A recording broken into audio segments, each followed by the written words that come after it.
Surtout les 5 dernières minutes de la première mi-temps ont été très difficiles.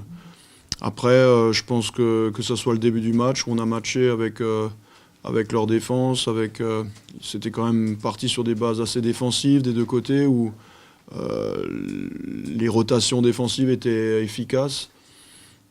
Mais c'est sûr que ces 5 minutes où on prend un 25-5 fait très mal, hein. Enfin, elles font très mal. Et malgré 2 temps morts, on n'arrive pas à arrêter l'hémorragie. Maintenant, il faut retenir aussi quand même que en deuxième mi-temps, on s'est beaucoup battu et on a réussi à grappiller quelques points, même si ça a été difficile. Ils nous ont quand même bien maintenus à distance. C'est vraiment une équipe qui joue très bien au basket et qui en plus ce soir a une adresse inhabituelle, hein, tout simplement. Une adresse due à des erreurs défensives, oui. Après, ils n'étaient pas obligés non plus de marquer les tirs avec la planche. Ils n'étaient pas obligés de marquer les tirs avec un défenseur sur eux.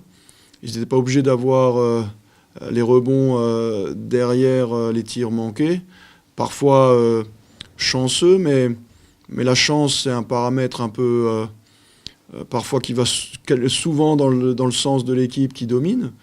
Donc c'est pas non plus une chance qui tombe du ciel. Même si en deuxième mi-temps, on arrive à gratter quelque peu ce genre de ballon.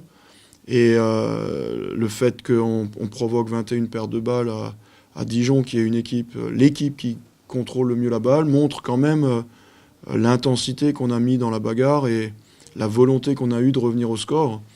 Donc on revient en toute fin de match.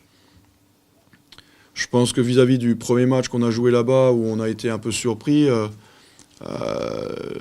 c'est les 5 minutes de la première mi-temps qu'on retiendra surtout sur ce deuxième match. C'est plus que de la satisfaction.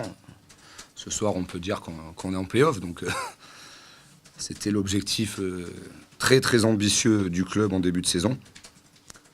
Et 8 mois ou 9 mois plus tard, on y arrive. Donc, c'est plus que de la satisfaction. Voilà, j'ai remercié vraiment les joueurs dans le vestiaire, collectivement et individuellement, parce que ce qu'ils ont fait cette année, c'est extraordinaire.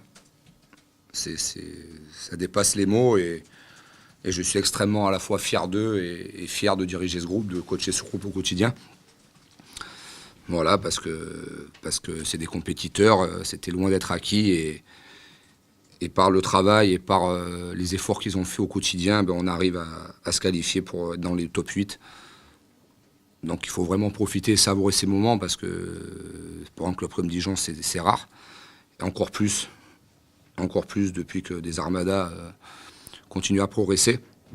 Donc voilà, je suis un coach heureux ce soir. Oui, il y a plein de sentiments qui m'habitent. Hein.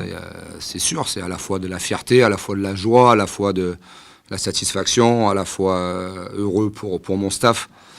Voilà, je remercie vraiment mon assistant Fred, mon deuxième assistant Vincent, Eric le kiné, Patrick, le doc, tout mon staff. Parce que ce sont des gens qui sont dans l'ombre, mais qui travaillent vraiment au quotidien et qui sont tout aussi heureux que moi et les joueurs ce soir. Voilà, le président, Nathalie, Jean-Louis. Voilà, c'est tout un club, c'est le travail, l'aboutissement de toute une saison, des efforts de tous. Et moi, en tant que coach, je suis vraiment, vraiment heureux, quoi.